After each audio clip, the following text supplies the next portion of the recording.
Est-ce qu'il y a le feu qui est éteint? Peut-être tu es rentré ici, le feu est éteint. Moi, j'aimerais aujourd'hui, ce matin, en quelques minutes, écoute, je ne vais pas être longue, j'aimerais te parler de ta passion, de la passion pour Christ. Amen. Parce qu'il n'y a pas de feu sans passion. Dis avec moi, il n'y a pas de feu sans passion. Tu ne pourras pas vivre le feu de Dieu dans ta vie sans avoir la passion pour les choses de Dieu. Amen. Être passionné pour Christ. Amen. Est-ce que vous connaissez des gens des passions? Est-ce que vous connaissez des gens? Par exemple, Pasteur Alain, il a vraiment de la passion pour Christ. Amen.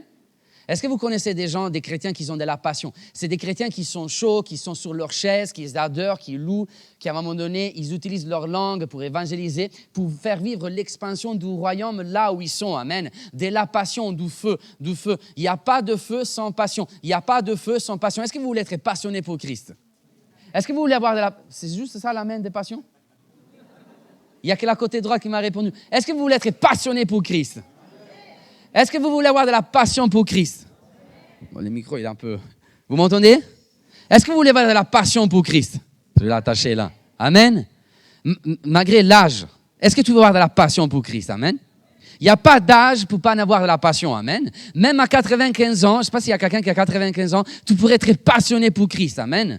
Et amener le feu autour de toi. Et amener les réveils autour de toi. Amen. Est-ce que tu crois vraiment qu'il y a une explosion des passions à partir de ce matin dans ton cœur? Il se peut qu'il y a quelqu'un qui a éteint sa flamme. Moi, aujourd'hui, je méritais de dire avec la passion que le Saint-Esprit va mettre dans ton cœur, il y aura un feu, il y aura un incendie ici à Pertuis. Même les pompiers devront venir dans ce lieu, amen, parce qu'il y a vraiment des prières enflammées, des prières passionnées, des louanges passionnées, une adoration qui est passionnée pour Christ, amen. Moi, je suis désolé, des fois, il y a des chrétiens, ils vivent dans la torpeur, dans la froideur. Ils sont là, leur prière, Seigneur, merci pour ta grâce. Eux, ils chantent. Mais non, Jésus avait de la passion pour les âmes. Amen. Jésus avait de la passion pour le royaume de Dieu. Vous savez, il y a certains chrétiens, au moins à Saint-Étienne, je ne sais pas s'il y en a ici, des fois, ils rentrent, je ne le connais pas, heureusement, ils me regardent comme ça pendant que je prêche. Moi, je les regarde, mais reste chez toi. Je suis désolé, en fait. La parole de Dieu, on la reçoit avec passion. Amen.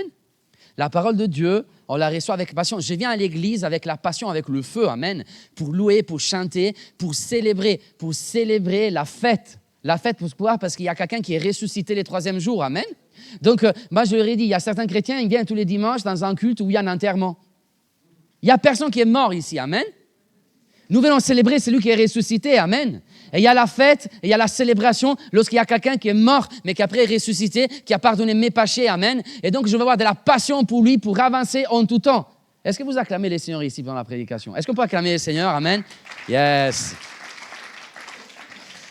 Écoute-moi bien, c'est au travers de la passion que tu pourras vivre l'expansion du royaume de Dieu. C'est au travers de ta passion que tu pourras avoir le feu allumé pour évangéliser, pour faire grandir les églises, pour amener les réveils ici dans le sud de la France. Lorsque tu seras passionné, tu pourras accéder à la guérison. Souvent, on n'accède pas à la guérison de Dieu à cause du manque de passion. Souvent, on n'accède pas à notre consacration à cause du manque de passion. Je veux avoir de la passion aujourd'hui, amen, avec le feu, pour accéder aux promesses de Dieu, pour accéder aux vérités de l'évangile, pour accéder à la puissance de l'évangile. Est-ce que cela, c'est ton désir? La Bible nous dit que Jésus était passionné. Évangile des Jean, chapitre 2, on va lire ensemble, verset 17. Évangile des Jean, chapitre 2, verset 17. Jésus, il rentre dans les temples, et qu'est-ce qu'il va faire? À un moment donné, dans son ministère, dans l'évangile des Jean, il rentre dans les temples, il regarde les gens, et à un moment, il y avait des gens qui faisaient du commerce, et à un moment donné, on voit Jésus saisi par un feu, il a commencé à renverser les tables. Je ne vais pas renverser cette table, elle est jolie. Mais voyez, bon, non, c'est jamais, je vais tout casser. Il a commencé à renverser les tables tout d'un coup. On voit un Jésus qui vraiment explose là. Et à un moment donné, regardez, après avoir renversé les tables, les disciples, ils vont dire quelque chose. Verset 17. Ces disciples se souvirent qu'il écrit, les ailes de ta maison, mais dévore. Dévore, j'ai bien dit? Des fois, j'ai dit dévore. Dévore. Les ailes de ta maison, mais dévore. Donc, littéralement, être dévoré, littéralement, dans ce contexte, dans les Grecs, signifie être dévoré par le feu. Comme un charbon, comme un morceau de charbon qui est en train de brûler, qui est en train d'être consumé par le feu. Donc, dans ce moment-là, Jésus était dans les temples, dans la maison de son Père, dans la maison de Dieu, et il était comme un morceau de charbon consumé par le feu. Amen. Est-ce que tu as amené ton charbon ici ce matin? Est-ce que dans ta vie, tu as du charbon? savez, je vais de Saint-Étienne, la ville du charbon. Amen. Là, il y a du charbon partout. Mais est-ce que tu as amené ton charbon? Parce que tant que chrétiens, nous sommes tout simplement des porteurs des charbons là où nous allons. Amen. Lorsque tu es dans ta voiture, tu portes du charbon avec toi. Lorsque tu es dans ton boulot, tant que chrétien, tu amènes du charbon avec toi. Lorsque tu rentres dans l'église, tu amènes du charbon avec toi. Lorsque tu sors dans la rue et lorsque tu penses à Jésus, tu amènes du charbon avec toi. Lorsque tu avances, tu amènes du charbon avec toi. Amen. Donc, la problématique, c'est, OK, j'ai du charbon. Dieu m'a donné du charbon. Mais est-ce que mon charbon est consumé par le feu? Ou est-ce que Jésus c'est du charbon qui est éteint, qui est froide, qui aujourd'hui ne sert à rien? Moi, j'aimerais te dire, pour que ta louange puisse marcher, tu as besoin du charbon consumé par le feu. Pour que la volonté de Dieu en toi puisse marcher, tu as besoin d'amener du charbon qui est consumé constamment par le feu. En tout temps, constamment par le feu, dans le nom de Jésus. Amen. Donc maintenant, Jésus, c'était comme du charbon dans la maison du Père, dans les temples, consumé par le feu. Ce que vous devez savoir, c'est qu'à cette époque-là, les Juifs, dans leur maison, n'avaient pas de feu, n'avaient pas d'allumette pour créer le feu, pour enflammer les choses.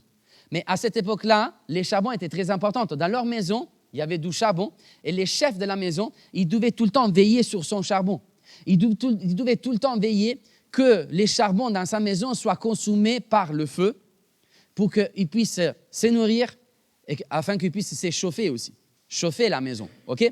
Donc maintenant, les chefs de la maison, tous les jours, ou les serviteurs de la maison, ils devaient se réveiller et contrôler constamment que les charbons soient tout le temps consumés par le feu. Amen. Lorsqu'il y avait juste une petite pièce des charbons qui étaient consumés par le feu, alors là, ils s'assuraient le feu pour toute la journée, pour toute la semaine, et ils devaient veiller constamment, matin et jour. Dans une maison où il y avait du charbon éteint, il y avait un problème.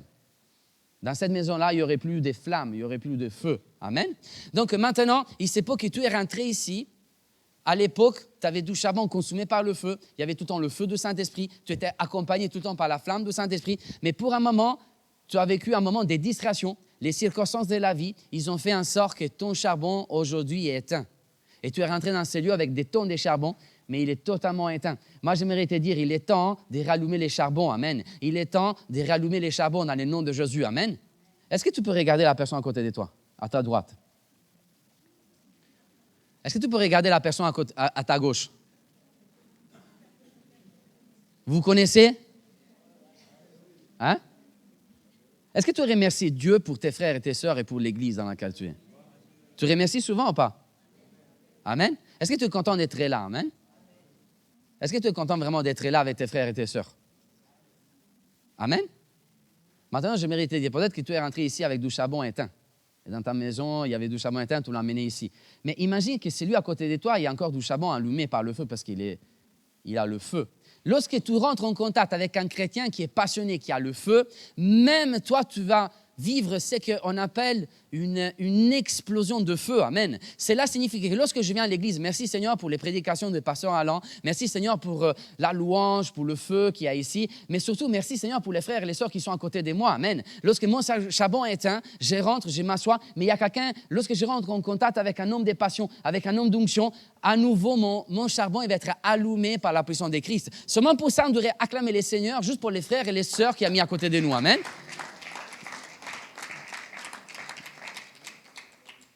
Donc maintenant, ce que j'aimerais vous dire, c'est que lorsque je viens à l'église, je me réveille le matin, je me lave les visages, amen, mais j'ai le charbon qui est encore allumé, amen, et je viens à l'église pour allumer toute l'église, amen. Donc c'est pour cela que je vais adorer, que je vais louer, amen, pour allumer aussi les charbons de ceux qui sont à côté de moi. Dans un moment de faiblesse, quelqu'un a du charbon éteint. Moi, j'aimerais te dire qu'ici, tu vas sortir avec des tonnes de charbon allumés dans le nom de Jésus. Amen. Oh, comme Jésus, c'était un charbon qui était tout le temps consumé par le feu. Consumé par le feu. C'était quelqu'un de passionné. Maintenant, écoute-moi bien, l'apôtre Paul, il avait bien compris ce principe. L'apôtre Paul, c'était quelqu'un de passionné. L'apôtre Paul, c'était quelqu'un de passionné. Malgré son âge, malgré son expérience, n'a jamais perdu le feu pour Christ. Il avait tout le temps de la passion, il était tout le temps animé par la passion envers Christ. Amen. C'est là qu'il a dit à Timothée, on va le lire ensemble, dans 1 Timothée, à un moment donné, chapitre 1, 2 Timothée, pardon, chapitre 1, verset 6. Il dira, « C'est pourquoi je t'exhorte, Timothée, à réanimer les dons de Dieu qui est en toi par l'imposition des mains, à réanimer les dons de Dieu. Littéralement, à réallumer la flamme. Dis avec moi, réallumer la flamme. Donc, l'apôtre Paul, c'est le père spirituel de Timothée. Et il va écrire à Timothée quelque chose. Il va dire, écoute Timothée, il y a quelque chose qui s'éteint dans ta vie. Il y a un don, les dons que Dieu t'avait donnés, les dons qui t'animaient, qui animaient ton ministère, qui permettaient à ton ministère de brûler, des passions. À un moment donné, aujourd'hui, il est éteint. Moi, j'aimerais vraiment t'apprendre mon secret. Mon secret, c'est de garder tout le temps la flamme allumée. Donc, s'il y a quelque chose qui est éteint aujourd'hui, il est temps de la réanimer, de réallumer dans le nom de Jésus. Amen. Afin que le feu il puisse continuer à brûler. Donc, aujourd'hui, si tu es venu avec du charbon éteint, l'apôtre Paul, il t'apprend les secrets de son ministère. Avoir tout le temps un charbon allumé pour l'œuvre de Dieu, pour l'action de Dieu dans le nom de Jésus. Amen. Donc, Timothée, tu dois rallumer la flamme. C'est trop important d'avoir une flamme allumée pour que tu puisses être passionné en tout temps. Écoutez-moi bien. L'apôtre Paul, il a écrit cet passage où? En prison. L'apôtre Paul a vécu en prison. L'apôtre Paul, il a écrit 13 lettres, 13 épîtres. C'est la moitié du Nouveau Testament. OK? Un des premiers épîtres qu'il a écrit, c'était par exemple 1 Corinthiens. Un des derniers épîtres qu'il a écrit, c'était justement celui de Timothée. Et il a écrit en prison. Maintenant, écoute-moi bien, j'aimerais te montrer les bénéfices d'avoir de la passion dans ta vie, d'être un chrétien passionné. Un chrétien passionné, ce sera quelqu'un qui sera tout le temps attaché à la pensée céleste au lieu d'être attaché à la pensée humaine. Amen. Ce sera tout le temps quelqu'un qui avancera avec les pensées de Dieu dans sa vie. Et il ne marchera jamais selon la pensée des hommes. Amen. Ce sera tout le temps quelqu'un qui marchera avec les messages du ciel, avec la puissance du ciel. Et quelqu'un qui sera passionné, il aura tout le temps la pensée, l'intelligence de Christ. Parce qu'il avancera selon la pensée du ciel. Maintenant, écoutez-moi bien. Ce qui est intéressant, c'est que lorsque nous voyons la première épître de Timothée, donc un des derniers épîtres que l'apôtre Paul écrit, 1 Timothée chapitre 1, verset 1. Là, on voit que l'apôtre Paul, il va signer son épître. À chaque fois, il mettait la signature. La signature, à cette époque-là, sur les épîtres, était très importante. À un moment, il va se signer Paul, apôtre de Jésus-Christ. Paul, apôtre de Jésus-Christ. Il s'est signé comment? Paul, apôtre de Jésus-Christ. Dans un de ses derniers épîtres qui est écrit en prison à Timothée. Maintenant, lorsque nous remontons les temps et nous allons dans son passé, lorsqu'il a commencé son ministère, un des premiers épîtres qu'il a écrit, c'était 1 Corinthiens. On ne sait pas si c'était 1 Corinthiens ou Thessaloniciens, il y a des débats, etc. Mais dans 1 Corinthiens, l'apôtre Paul, des années auparavant, il continue à écrire et à un moment donné, il va se signer comment? Apôtre Paul, serviteur de Jésus-Christ. Qu'est-ce que signifie cela? Cela signifie que dans les temps, les dons que Dieu avait donnés à l'apôtre Paul est resté les mêmes. Amen. Donc, la pensée que le ciel avait pour l'apôtre Paul, tu es un apôtre. Nous t'avons appelé pour être un apôtre. Amen. Tu iras partout et tu seras un apôtre partout. Tu seras l'apôtre Paul. Mais du début jusqu'à la fin, l'apôtre Paul était sûr d'être un apôtre. Amen. Mais attention, là, après des années, nous retrouvons Paul en prison. Mais lorsqu'il va écrire son épître, qu'est-ce qu'il va dire? Il va se signer Paul, apôtre de Jésus-Christ. Mais attends, Paul, nous sommes les Romains. Nous t'avons emprisonné. Tu n'es pas un apôtre. Toi, tu es un prisonnier. Toi, tu es quelqu'un qui vit en prison. Un apôtre, il doit avoir un pupitre. Un apôtre, il doit avoir des églises. Il doit implanter des églises. Un apôtre, il doit avoir un auditoire. Un apôtre, il doit avoir une méga Bible.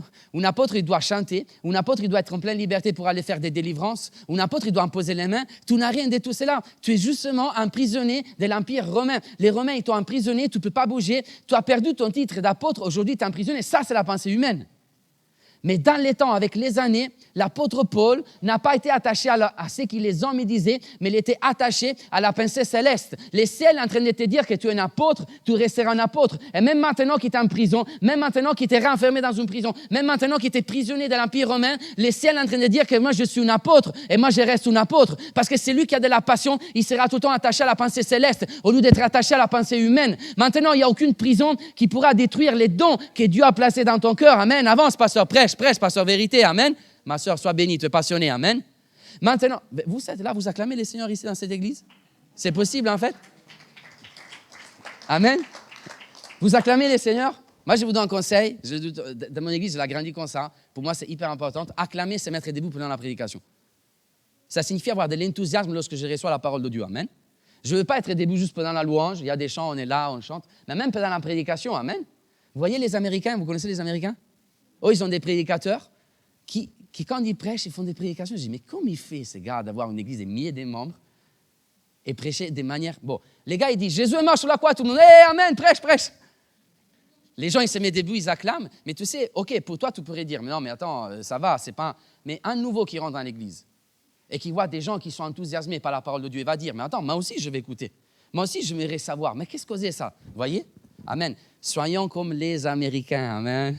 Yes. Pensons en grande. Pour l'église des Pertuis, je pense en grande dans le nom de Jésus. Amen. Des méga écrans, des méga stages, des méga conducteurs de louanges, des méga pianos, des méga chaises. Moi, je le dis tout le temps. J'étais aux États-Unis dans une église, sur une chaise, ils pouvaient s'asseoir à 3. C'est vrai? Qu'ici, lorsque je viens en France, on est tout le temps les petits. La petite voiture, les petits cafés, les petits machins, les petits... Arrêtons avec les petits. Dieu pense en grande, amen. Notre Dieu est grand, amen. Il a placé un royaume en toi. Amen, tu peux acclamer les seigneurs.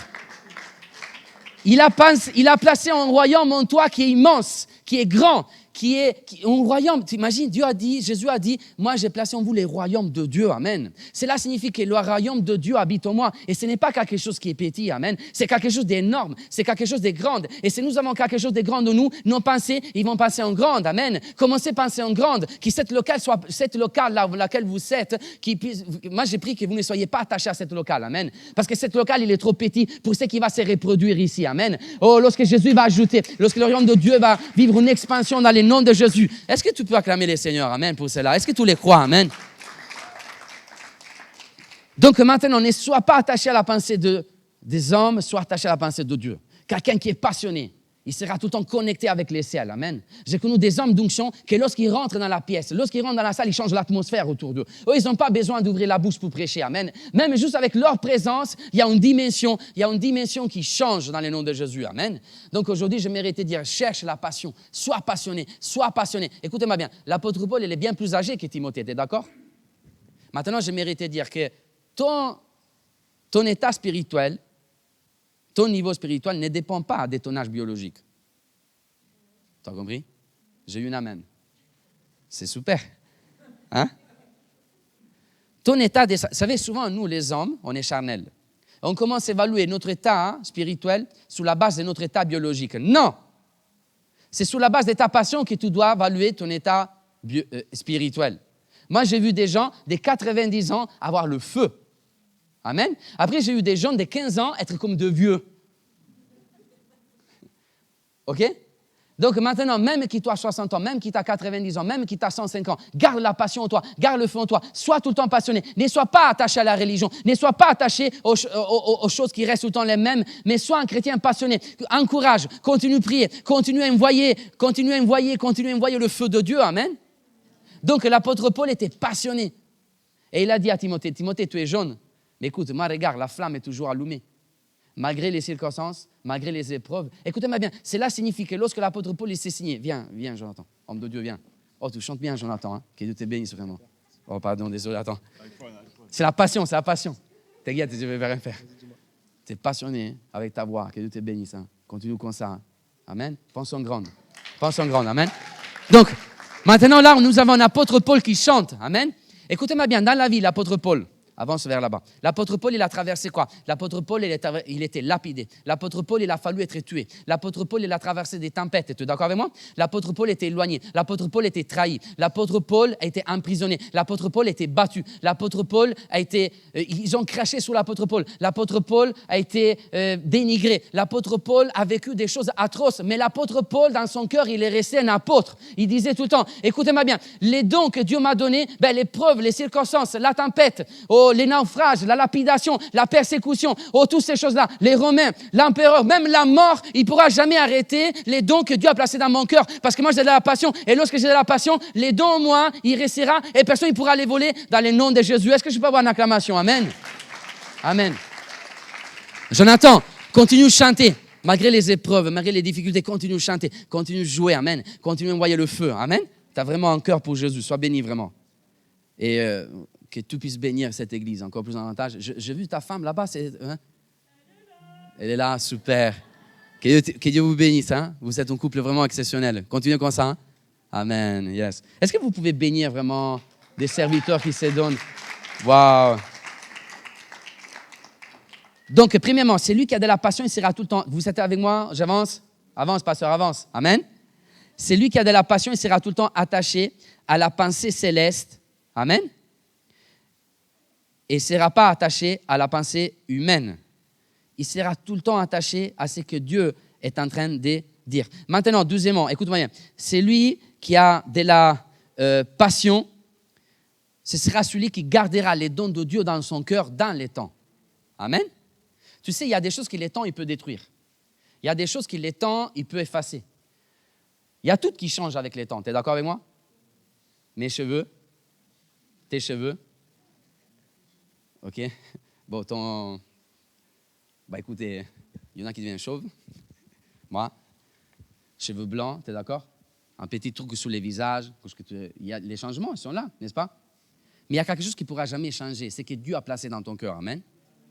Il y a quelque chose qui ne pourra jamais changer. C'est que Dieu a placé dans ton cœur. Et donc, je ne sais pas si tu t'es rendu compte, il n'y a rien qui a changé pour l'apôtre Paul. Amen. Dans les années, son appel est resté tout le temps le même. Amen. Donc, sois passionné. Et j'aimerais aller tout de suite au troisième point et j'aimerais terminer avant de prier pour cela, pour que tu puisses comprendre, en fait, une des vérités les plus importantes sur la passion. Maintenant, écoute-moi bien.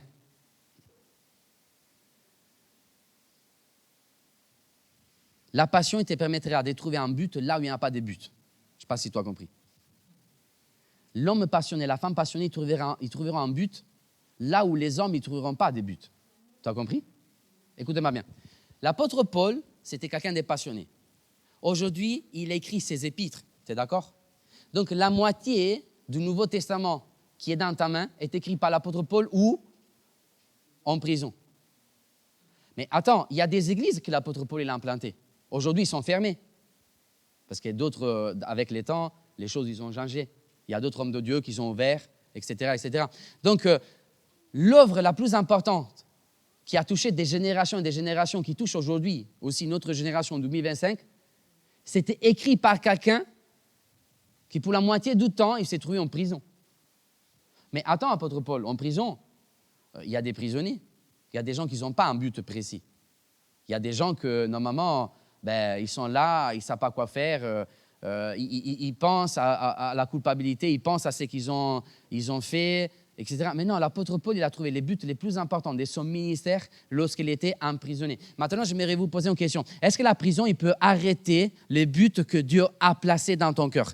Est-ce que la maladie, il peut arrêter les buts que Dieu a pour ta vie? Est-ce que les épreuves, ils pourront arrêter les buts que Dieu a pour ta vie? Est-ce que les épreuves, ils pourront détruire les buts que Dieu a pour ta vie? Est-ce que c'est que les hommes, les femmes, ils sont en train de dire autour de toi, ils pourront arrêter les buts que Dieu a pour ta vie? Moi, je mérite de dire non. Dis avec moi, non, non, non. Parce que moi, j'ai de la passion. Et lorsque quelqu'un qui a de la passion, il trouvera un but là où les hommes, ils ne trouveront pas des buts. Si aujourd'hui, tu es emprisonné, si aujourd'hui, tu es même dans un coin, si aujourd'hui, tu es dans les endroits les plus pourris de la terre, lorsque tu auras de la passion, tu trouveras tout le temps quelque chose à accomplir pour Christ. Et ce que tu vas accomplir dans les lieux les plus difficiles de la terre, c'est quelque chose qui va rester, qui va bénir dans le nom de Jésus en tout temps, en tout temps, en tout temps, en tout temps, en tout temps. Amen.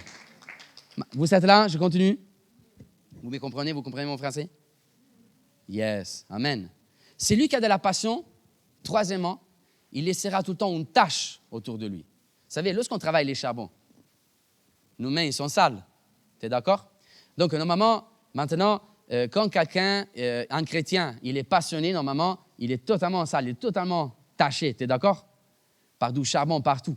Parce qu'il a travaillé les charbons. Moi, j'imagine en termes spirituels, avec le regard de Dieu, avec le regard des anges, et même des démons, lorsqu'il regardait l'apôtre Paul qui était en prison, je remarque qu'il y a des taches partout. Pourquoi? Parce que là, il y avait un homme passionné qui avait du charbon et qui travaillait le charbon, qui tous les jours, tous les matins, lorsqu'il s'est réveillé, il était concentré sur que son charbon ne soit jamais éteint. Tu es d'accord? Donc maintenant, les hommes et les femmes d'onction, les hommes et les femmes des passions, ils seront tout le temps des hommes et des femmes qui vont tâcher, qui vont salir partout. Waouh! Est-ce que tu aimes salir les choses? Moi, j'aimerais te dire, commence à salir les choses pour Christ. Commence à salir, en fait, la chaise dans laquelle tu te trouves. Amen. Oh, je vais laisser une tâche ici. J'aimerais vraiment que ces chaises puissent amener la tâche. Lorsque Alain, le pasteur Alain, il va se mettre debout, il va sortir, toute sa chaise, il va être tachée par du charbon, même autour, à droite, à gauche. Amen. Pourquoi? Parce que quand un homme est passionné, il va tout le temps laisser un signe chez les autres et là où il est. Amen. Il va laisser un signe. Est-ce que tu veux tâcher les gens? Est-ce que tu veux tâcher les gens? Cela signifie que lorsque je vais prier pour quelqu'un, je laisse la tâche sous la personne. Amen. Lorsque je suis quelque part, je vais laisser la tâche autour. Amen. Et là, les gens ils vont dire, wow, là, il y a un homme des passions qui est venu. Moi, j'aimerais te dire, écoute-moi bien, lorsque l'apôtre Paul est emprisonné, Satan, il pensait de l'avoir arrêté. Mais lorsque Satan il a regardé cette prison, il a vu que dans cette prison, avec l'œil spirituel, il voyait que cette prison était totalement tachée. Et il a dit, ici, il y a quelqu'un qui est passionné, je ne peux pas l'arrêter, je ne peux pas les renfermer, je ne pourrai jamais les détruire, jamais personne ne pourra arrêter celui qui est passionné. Donc Jésus avait de la passion, Jésus est monté sous la croix, ils ont bloqué ses mains, ils ont bloqué ses pieds, il ne pouvait plus bouger, ils ont même mis une couronne d'épines sur sa tête pour essayer de bloquer sa tête, pour essayer de bloquer ses pensées, mais il y avait encore quelque chose que l'ennemi n'avait jamais réussi à bloquer, parce que l'homme passionné, il trouvera tout le temps moyen pour bouger à droite, et lorsqu'il sera bloqué à droite, il bougera à gauche. Et lorsqu'il sera bloqué à gauche, il bougera derrière. Et lorsqu'il sera bloqué derrière, il bougera en avant. Mais l'homme passionné, il trouvera tout le temps une manière pour tâcher et pour continuer à bouger, Il y avait quelque chose que Satan n'avait pas réussi à bloquer. C'était la langue. Et c'est avec ces langues que Jésus, à un moment donné, il a proclamé. Tout est accompli. Et à partir de là, il a vaincu la mort. Parce que Satan, il pourra prendre tes mains. Satan, il pourra prendre tes pieds. Satan, il pourra prendre ta tête. Satan, il pourra te bloquer. Mais il ne réussira jamais à bloquer ta langue. Et lorsque tu auras ta langue, tu pourras proclamer le nom de Jésus. Amen. Oh, je n'ai pas un pupitre, je n'ai pas la parole de Dieu sur moi. Oh, je n'ai pas la manière d'avoir une église, mais j'ai encore ma main pour écrire. Et j'y vais écrire les bontés de Dieu. Et je vais écrire la grâce de Dieu. Et je vais écrire la puissance de Dieu. Et je vais continuer à écrire. Et je vais continuer à écrire pour que les générations, ils puissent lire mes ouvrages selon la puissance du Saint-Esprit. Et plein de conversions grâce à cette prison. Remercie Dieu. Des fois, tu seras emprisonné. Mais c'est grâce à cette prison que tu pourras accomplir la plus grande action que tu n'as jamais accomplie. Oh, tu pourrais être dans un jardin. Tu pourrais être dans un lieu où il y a plein d'espace. Mais lorsque tu seras emprisonné, le diable ne sait pas que Dieu te donnera les manières d'accomplir la plus grande chose que tu n'as jamais accomplie dans son nom. Amen. Oh, moi, j'aime trop quand on est dans la persécution. Parce que c'est dans la persécution qu'on trouvera la manière d'écrire et de toucher les générations, des générations en génération dans le nom de Jésus. Amen. Il y a une prison spirituelle qui est là aujourd'hui. Commence à remercier Dieu. Vous savez que nous sommes les fruits de la prison de l'apôtre Paul? Amen. L'apôtre Paul a écrit l'épître aux Romains et à un moment donné, il l'a envoyé à Rome. Là, il était en prison. Nous sommes les fruits d'une prison. Donc, cette église a été créée grâce à quelqu'un qui était en prison. Waouh! Le réveil en Europe est arrivé grâce à quelqu'un qui écrivait aux Romains en prison. Merci Seigneur pour cette prison. Je sais que tout change le mal en bien. Aujourd'hui, il y a quelqu'un qui est emprisonné par la maladie. Moi, j'aimerais te dire, reçois la guérison en abondance dans le nom de Jésus. Amen. Il y a quelqu'un qui est emprisonné par l'angoisse. Il y a quelqu'un qui est emprisonné par la peur. Moi, j'aimerais te dire, reçois la puissance de Dieu dans le nom de Jésus. Amen. Avec grâce. Et j'aimerais terminer en te disant cela. Donc,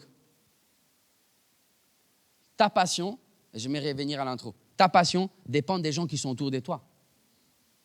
Parce que lorsque tu es entouré par des gens qui sont passionnés, tu seras un chrétien passionné aussi. Mais lorsque tu seras entouré par des gens qui ont du charbon froid, ton charbon, il restera froid, il restera éteint. Donc, choisis bien ton entourage. Amen.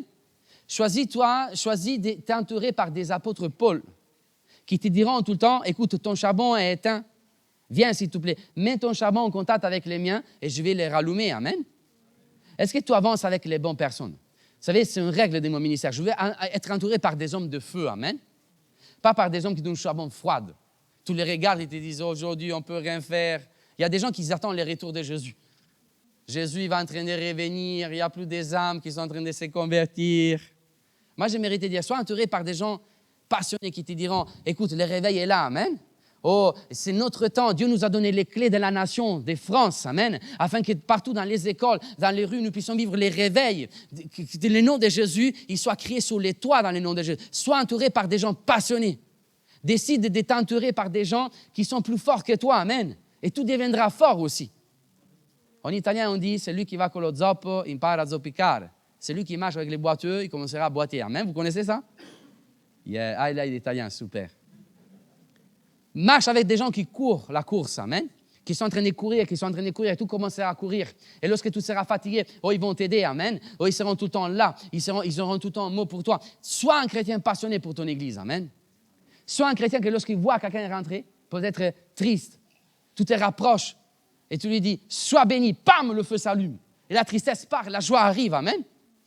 Là où tu es, dans ton travail, sois un chrétien passionné. Dans ta maison, sois un chrétien passionné. Avec tes enfants, sois un chrétien passionné. Amen. Ne leur montrez pas une religion. Montrez-leur la passion que vous avez pour Jésus-Christ. Amen. Est-ce que vous voulez être des chrétiens passionnés ce matin? Est-ce que vous voulez être des chrétiens passionnés? Est-ce que vous voulez avoir de la passion pour Jésus-Christ? J'aimerais vraiment prier ce matin afin que s'il y a quelqu'un qui a amené du charbon éteint dans ce lieu, Jésus puisse les rallumer. Amen. Parce que Jésus, c'est celui qui a tout le temps, même plus que l'apôtre Paul, Jésus, c'est celui qui a tout le temps de la flamme. De la flamme. Amen. La Bible nous dit que lorsque dans les livres de l'Apocalypse, Jean a vu Jésus, dans ses yeux, il y avait des flammes, vous voyez. Lorsque tu seras en contact avec Jésus, tu auras tout le temps les moyens pour rallumer ce qui est éteint dans ta vie. Amen. Waouh! Est-ce qu'il y a du feu ici? Ne permette jamais à la déception d'éteindre ton charbon et n'avance pas avec du charbon éteint. Amen. Que ton charbon puisse être tout le temps consumé. J'aimerais inviter les musiciens à venir et j'aimerais vraiment me prendre un temps de feu avec toi. Amen. Afin que cette passion puisse t'amener à la guérison ce matin. Afin que cette passion puisse t'amener à la puissance de Dieu. Afin que cette passion puisse t'amener à la délivrance. Afin que cette passion puisse t'amener au renouvellement dans le nom de Jésus. Jusqu'à quand il y a la passion, il y aura du feu. Jusqu'à quand il y aura de la passion pour Christ, il y aura de l'espoir. Jusqu'à quand ici-bas sur la terre, il y aura 1, 2, 3, 4, 5 chrétiens passionnés, il y aura tout le temps de l'espoir. Amen. Ne dis pas, vous savez, souvent, nous sommes concentrés sur la quantité. J'ai 3000 morceaux de charbon. Tu as vu comme il est bon mon charbon? On vient ici avec des sacs de charbon.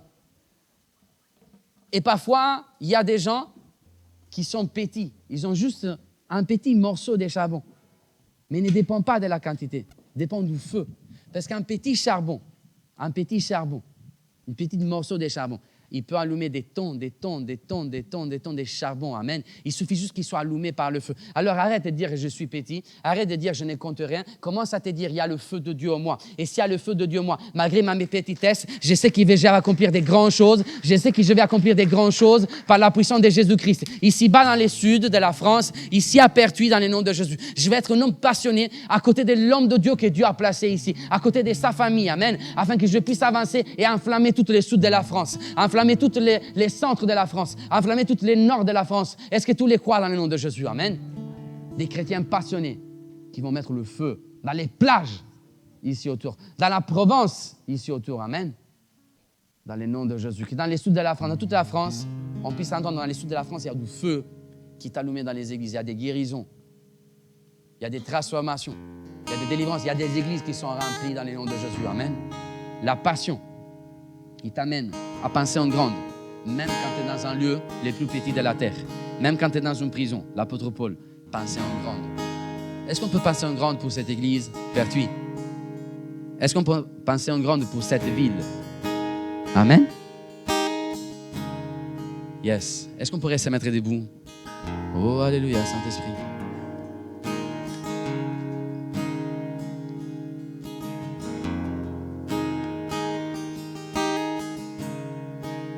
J'aimerais prier avec des chrétiens qui ont amené du charbon éteint ici ce matin pour que ton charbon puisse être allumé. On a besoin d'être renouvelé dans notre foi, raviver les dons, raviver la flamme. Oh Jésus. Alors maintenant, moi je fonctionne beaucoup avec les appels.